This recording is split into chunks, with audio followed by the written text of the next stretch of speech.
तो हमारी उम्र को न देखते, हमारे जज्बे को देखते हुए अब वर्दी तैयार है और हम आज भी देश सेवा के लिए हम ये इंतज़ार कर रहे हैं कि हमारे को आदेश मिले। तान में गम ही गम है, मेरे भारत में दम ही दम है। पोता हो, मेरा दोहिता हो, मेरा एहलियाल में, मेरे रिश्तेदार में या मेरे परिवार में, मैं जहाँ तक कोशिश ये है कि मैं देश सेवा के लिए भेजूंगा। और नमस्कार दोस्तों, मैं रुस्तम खान, AK24 आपका खबरी पर आपका बहुत बहुत स्वागत है।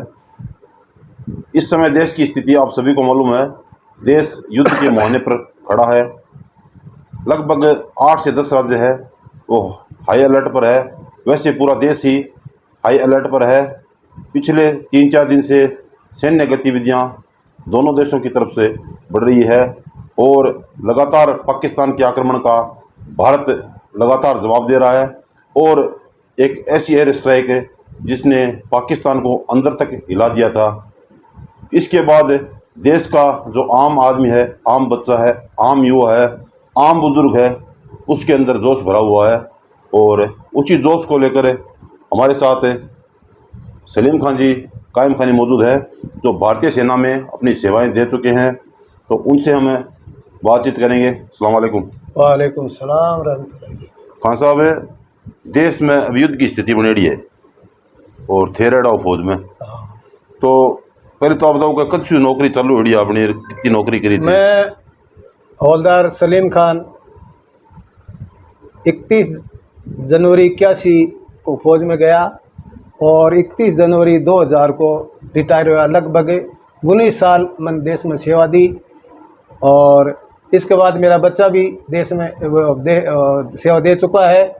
और मेरे सेवा दे चुके हैं। हाँ, मेरे परिवार में मेरे दादा की औलाद में तो लगभग 15 आदमी या इससे 1-2 कम बेसी दे चुके हैं। और फिलहाल में ही लगभग 5 या 6 मतलब अभी भी नौकरी कर रहे हैं। तो खान साहब का कहना है कि इनके परिवार में लगभग 15 जने जो है अब तक सेवाएं दे चुके हैं और वर्तमान में भी सेना में सेवा है इनके परिवार द्वारा दी जा रही है। साहब, पूरी सर्विस में आपने कहाँ सेवाएं दी अपने?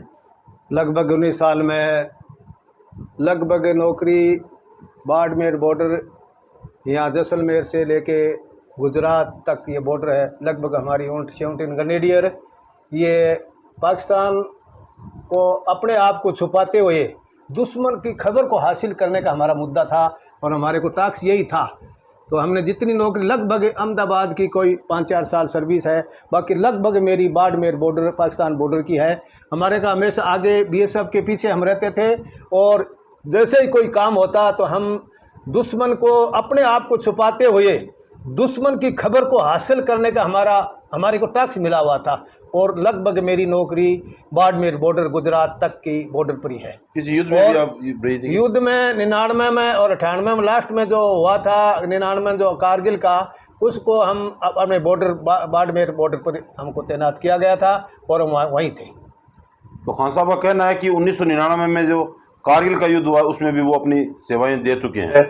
तो खान साहब, क्या कहना चाहो देश वैसे युद्ध की स्थिति है?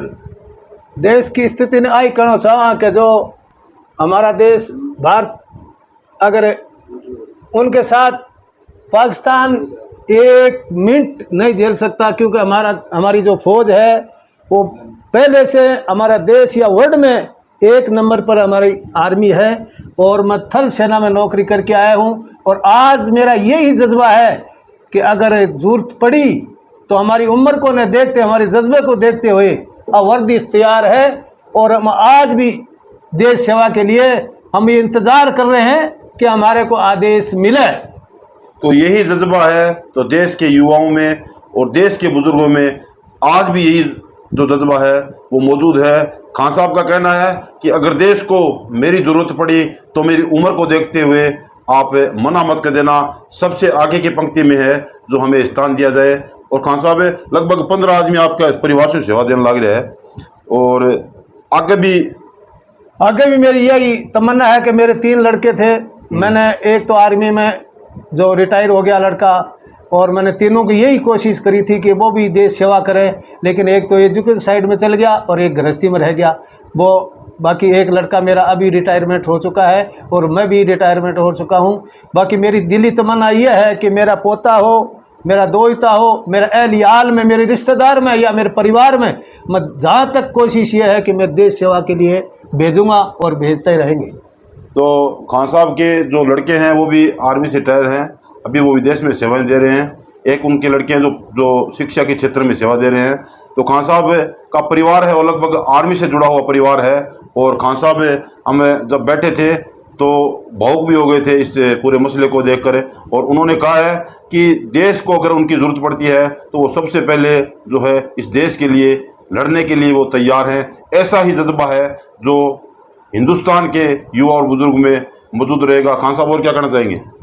यही कहना चाहेंगे, सरकार से ये विनती करते हैं कि हमारा जहाँ तक हमारी उम्र को न देखते हुए हमको ये आदेश मिले कि हम फौज में हाजिर हों और दुश्मन का दांत खट्टा करें। आज भी हमारे दिल में यह ख्याल है कि हमारे को आदेश मिले, हमारी उम्र को दरदाज करते हुए हमको यह आदेश मिले कि हम फौज के लिए जाएं और दुश्मन के दांत खट्टे कर दें। खान साहब आप भावुक हो रहे हो और जज्बो आपको है वो विषय पढ़े हो रूँ, तो हिंदुस्तान ने क्या कहना चाहो, तो हिंदुस्तान के लिए क्या कहना चाहो? दुनिया में कितना गम है, मेरा गम कितना कम है। पाकिस्तान में गम ही गम है, मेरे भारत में दम ही दम है। दुनिया का गम देखूं तो मैं अपना गम भूल गया। दुनिया का गम देखूं तो अपना गम भूल गया। भारत में दम ही दम है, यहाँ हिंदू मुस्लिम सिख ईसाई सब हैं भाई भाई। मेरे हिंदुस्तान में दम ही दम है। बहुत बढ़िया, बहुत बढ़िया। तो खान साहब सलीम खान कायम खान हमारे साथ है, जिन्होंने फौज में लंबी सेवाएं दी है, कि पुत्र ने भी लंबी सेवाएं दी है। तो ये जज्बा कायम रहना चाहिए। हिंदुस्तान युद्ध के मुहाने पर खड़ा है और आप सभी से निवेदन ये रहेगा कि आप जो युद्ध के नियम है, प्रशासन जो आपको जितने भी नियम देता है उनकी आप पालना जरूर करें, निर्देशों की पालना जरूर करें। और कि प्रशासन ने जो निर्देश दिए हैं कि सोशल मीडिया पर आप भ्रामक पोस्टें और सांप्रदायिक सौहार्द को बिगाड़ने वाली पोस्टें हैं, उनसे से ज़्यादा बचें, क्योंकि प्रशासन की नज़र उन पर है और देश की एकता इस वक्त बनाए रखने बहुत ज़रूरी है। AK24 आपका खबरी, बहुत बहुत धन्यवाद।